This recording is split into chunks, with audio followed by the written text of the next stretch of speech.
From Atlanta, Georgia, welcome to Fearfully and Wonderfully Me, a podcast for women on leadership and life skills with Rhea Story.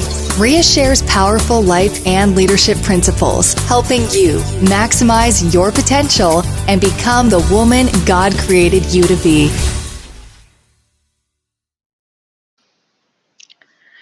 Hello, everyone. Welcome to today's episode on Beyond Positive Thinking. Today's episode was inspired by a book I just finished by Jim Collins. And I've shared with you previously, part of my personal growth and development plan is I like to read 50 nonfiction books a year. And that's a way to really grow and develop myself and be very intentional about it. And so it's not really important about the number, but my intention is to make sure that I'm constantly reading and growing something that helps me move forward.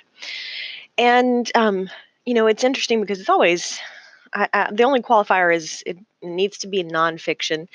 And so there are a pretty good variety in topics that I read about over the course of the year. For example, right now I'm reading a book on food and health and wellness choices, and some of my books will certainly be in that category. And then leadership books, how do I influence myself and how do I influence others, are probably the bulk of what I read. And books on emotional intelligence.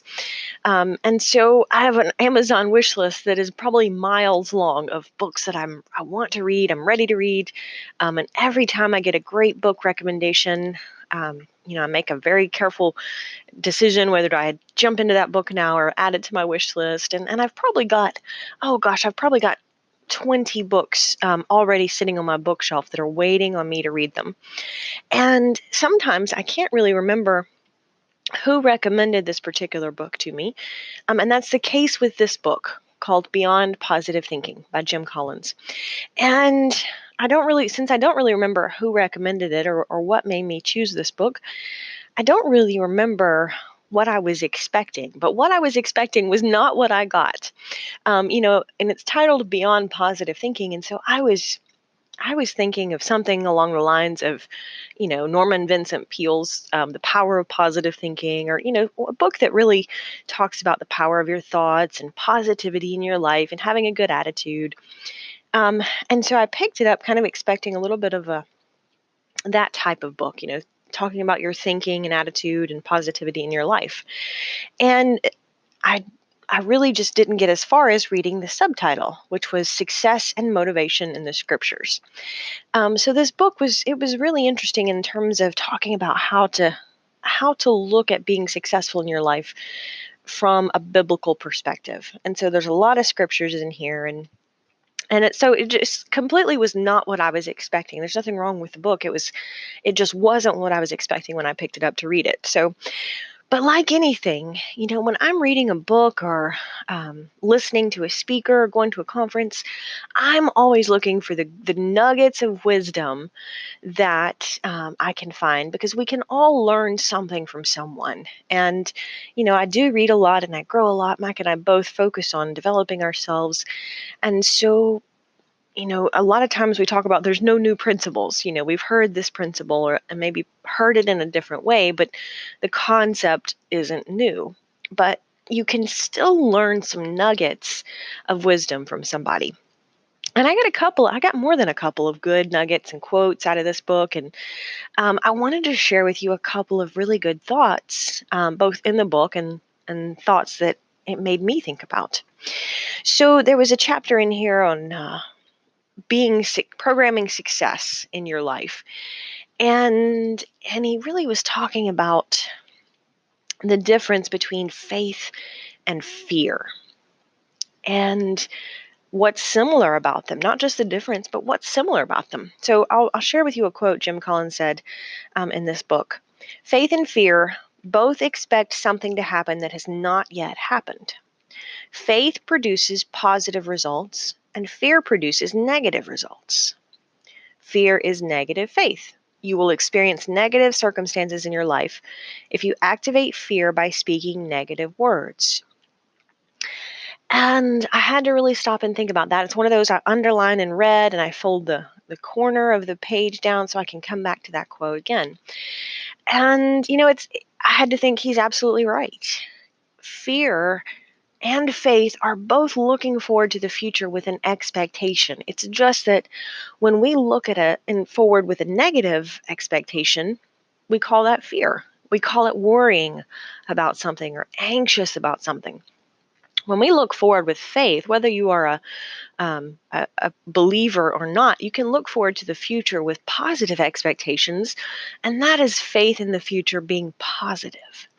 So faith and fear are both expectations about the future. The difference is that faith expects something good while fear expects something bad.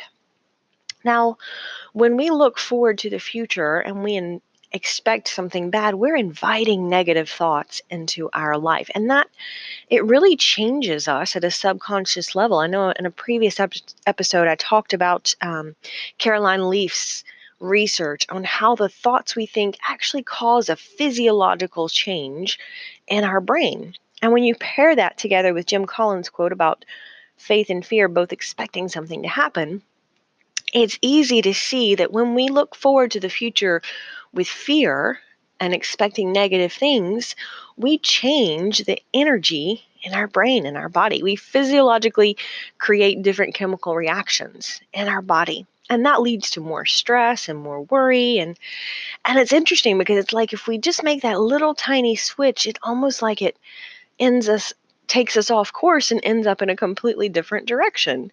I mean, you think about when an airplane takes off from the airport and it ramps up really quickly and gets up to cruising altitude, and then they turn the seatbelt sign off and you can kind of move around, and just a little course correction, just a little course of direction change at that point will end you up in the totally different state because you're going to travel that direction. So think about that. It's like when we get up in the first few minutes of our day, are we looking forward to the day with hope and positivity toward the future?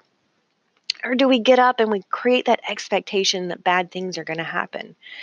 And then it's just a little course adjustment when we first get going, but it absolutely changes where we could end up the rest of the day. So an interesting statistic from the book, worrying is counterproductive because of the things that people worry about. 40% never happen. 30% are over and past and cannot be changed. 12% are needless health issues. 10% are petty or miscellaneous worries. And only 8% are real, legitimate worries. So 90% of our average person's worrying takes up valuable time, and it creates stress in our life and anxiety and negative feelings and anguish even. And 92% of those worries, of those concerns, are things that we can't do anything about anyway. And so why would we spend our time worrying about them? If it's something that we cannot influence, then we don't need to spend any of our mental or physical energy trying to influence it. If we can't fix it, then let it go. And if we can fix it, it's not worrying. It's just, a problem that we can solve. It's a situation that we can fix. We can affect the outcome. And that's where we need to focus our energy. We can spend the rest of our life worrying about the past or worrying about things we cannot control or worrying about the future and the possibilities. But if we can't control them, then we need to quit worrying about them. Let them go. And, that's beyond positive thinking. That's not just thinking, oh, happy thoughts today. It's thinking about what are the real shifts I can make in my mindset that gives me a positive expectation to focus on what I can control. So, for example, if I'm worried about getting cancer, that's certainly a risk. It's so many, I don't know the statistics, but it's scary and shocking how many people get cancer. And it's not just worrying about that as a general possibility, but, well, what are the things I can do that can decrease that risk? Well, I can eat a healthier, more plant-based whole food lifestyle. That could decrease my cancer risk. I could exercise regularly. That could decrease my cancer risk. So it's making those lifestyle choices that could affect that. And so if we focus our energy there, we're taking a proactive stance in our life. We're taking control of our life, if you will. And that's where we find the power is. It's beyond positive thinking. It's positive living when we start to make choices in alignment with that. Until next time. Start increasing your influence and maximizing your potential with Ria's audiobooks.